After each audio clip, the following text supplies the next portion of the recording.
السلام عليكم ومرحبا بكم معايا في فيديو جديد ونهار جديد. كما شفتوا هنا غادي نحضر معكم البقوله من الشهوات اللي كنحضروها في رمضان ان شاء الله. صراحه هذا هو الوقت ديالها، ضروري ما نستغلوها. انا كنبغيها كنستغل الوقت ديال الخبيزه، وهذا هو الوقت ديالها نستغلوها. صراحه راها زوينه، يعني نستغلوها في هذه الوقيته، فيها واحد الفوائد كثيره بزاف.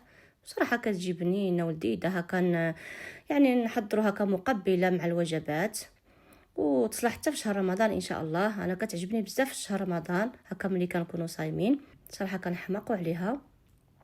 المهم هذه هي البقوله ديالنا. المهم انا شريت هنا 4 ديال الرباطي، نقيتهم مزيان. الا كان شي ربيع ولا كان شي خبيزه صفرا ضروري ما نقيوها مزيان.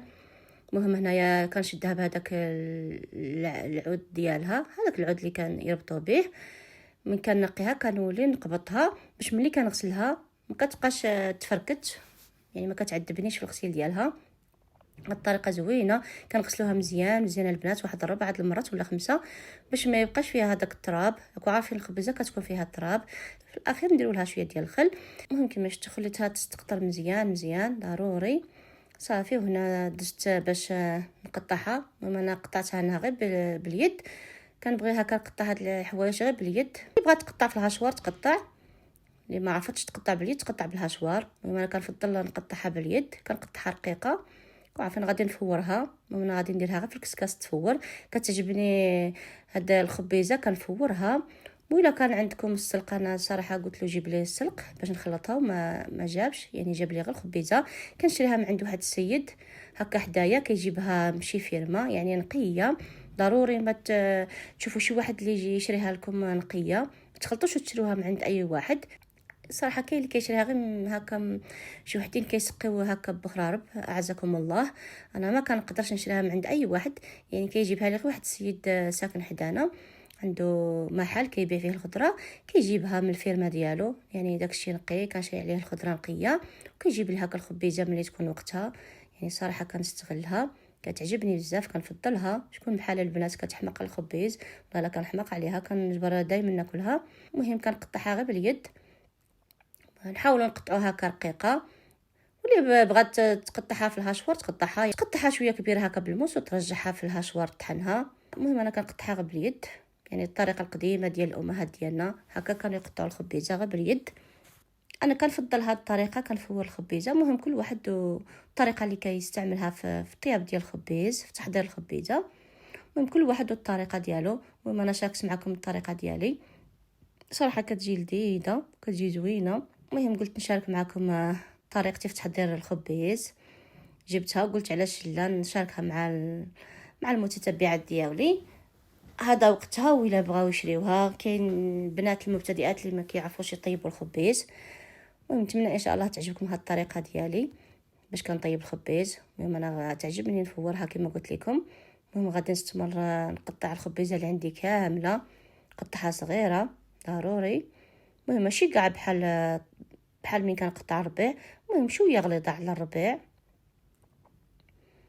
المهم هنا درت الماء يغلى في القدره او البرمه. عندي هنا 4 ديال الرباطي وراهم كبار، رباطي ماشي صغار، راه عندي القدره كبيره. المهم كما شفتوا تقريبا كنخلي لها غير الورقه. المهم داك الشيء الغليظ كاع كنحيدو، انا عارفين ما كيبغيش يتفور وكيبقى غليظ. تقريبا كنخلي لها غير الورقه. صراحه كتصلح هكا في البرد وكتجي لذيذه، انا كتعجبني في رمضان، يعني نستغلوا الوقيته ديالها، فيها واحد الفوائد تبارك الله كثيره. كاين اللي كيدير معها حتى السلق. صراحه انا هنا قلت له جيب لي السلق وما كاينش، ديروا معها شويه ديال السلق حتى هو كيجي لذيذ. الا بغيتو تخلطوا معها السلق كتجي بنينه حتى بالسلق الا تخلطت. هو الورقه ديالو راه شويه طويله، يعني يشبه السبانخ. وكاينه حتى الحميضه حتى هي كيخدموها بهذه الطريقه، بصح كتجي شويه حامضه، حتى فيها واحد فوائد كثيره. انا صراحه ما كتعجبنيش، كتجي شويه حامضه ما كتعجبنيش، يعني كتعجبني غير الخبيزه والسلق هما اللي كنفضلهم، يعني كنحماق عليهم. المهم هنا بعد ما درت البرمه تغلى، راه غلات مزيان، ضروري ما تغلى مزيان عاد كنديروا الخبيزه ديالنا تفور. المهم هنا درت واحد 5 فصوص ديال الثوم باش يتفوروا مع الخبيزه. ولا بغيتو تشحروهم مع هاد البصله شحروهم. وضروري ما ديروا معاهم هاد بصله الشالوطي، صراحه كتجي خطيره في الخبيزه، كتعطيها واحد البنه زوينه بزاف. انا نبغي نحضر الخبيزه معها الشالوطي، صراحه كتجي فيها واحد البنه زوينه. المهم كما شفتوا انا درت 4 ديال البصيلات، صراحه هاد البصله كتعطيها واحد اللذه زوينه بزاف. المهم انا كنفضل ندير هاد البصله الشالوطي مع الخبيزه، ماشي البصله العاديه، كنديروا هاد البصله شالوطي. صافي انا درت شويه ديال الزيت وندير واحد شويه ديال المليحه. صافي غادي نردها تشحر فوق البوطه، وهنا من بعد ما تشحرت المهم كنخلط مزيان حتى كنشوفها يعني دبالت واحد شويه هبطت. دابا غادي نزيد عليها الخبيز، كتطلق واحد الرائحه زوينه، حتى هي نستغلوها من تكون الوقيته ديالها نستغلوها نطيبوا بها هكا المقبلات، صراحه كتجي رائعه وكتجي حتى مع البيض. جربوها البنات، هاد البصله شالوطي كتجي بوحدها مع البيض كتجي زوينه بزاف، الا جربتوها غادي تعجبكم بزاف. المهم هنا كنزيد واحد 2 معالق كبار ديال الربيع قزبر ومعدنوس، هذا اللي حضرته معكم في التحضيرات ديال رمضان. صراحه كيبقى واحد المده طويله، يعني كينفعني انا بزاف هاد الربيع ملي كنديرو في هاد البواطه ديال الزاج. كنزيد عليه الزيت، صراحه ما كيفسد ما والو. كما شفتوا هنا في الاول حيدت هذوك الثومات درتهم في الاول تشحروا واحد شويه، زدت واحد الحبات ديال الثومه هادو كانوا عندي مشويين في الفران زدتهم باش يطلقوا ديك النكهه ديال الشواء. صافي وهنايا صافي كنزيد الخبيزه فوق ديك البصله، درت شويه ديال زيت الزيتون، وزيت الزيتون هو السر باش كيعطي واحد البنه لهاد الخبيزه. ضروري يا بنات بزيت الزيتون ضروري. انا في الاول درت غير واحد المعلقه باش شحرت البصله ديال الزيت العاديه، وعاد في الاخير كنزيد زيت الزيتون بواحد الكميه كبيره. صافي كما شفتوا هنا درت معلقه عامره مزيان صغيره ديال التحميره، درت معلقه ديال الكمون، شويه ديال الابزار غير شويه من كتروش، درت هنا الصلصه اللي حضرتها معكم ديال الفلفله الحمراء حتى هي كتجي خطيره في هاد الخبيزه. درت شويه ديال الهريسه حتى هي راني سبق لي حضرتها معكم.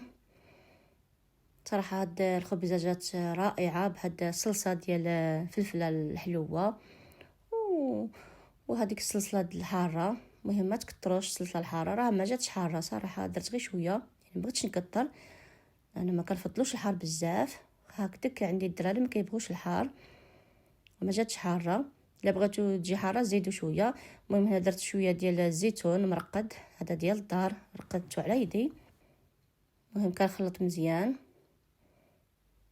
كما قلت لكم. هذيك الفلفله كتنفعكم بزاف، الحوايج اللي كتكون مشرمله الحوت مال الخبيزه المهم كنتفعكم بزاف حتى في الطياب، تعطيكم حتى اللون. شوفوا معايا الخبيزه ديالنا صراحه كتجي رائعه، جات لذيذه بزاف البنات ما تشبعوش منها. نتمنى ان شاء الله تجربوها بهذه الطريقه، ومن درت معكم طريقتي العاديه وماني ما زوقت ما والو، كنت مجروبه صورتها لكم نيشان في المقله، يعني ما زوقتها ما والو. المهم نتمنى ان شاء الله تجربوها بهذه الطريقه، وما تنسونيش باللايك ديالكم باش الفيديو يطلع وتشاف عند ناس اخرين وتعمل فائده ان شاء الله، وشي تعليق زوين بحال قلوبكم. والى اللقاء الى فيديو قادم والسلام عليكم.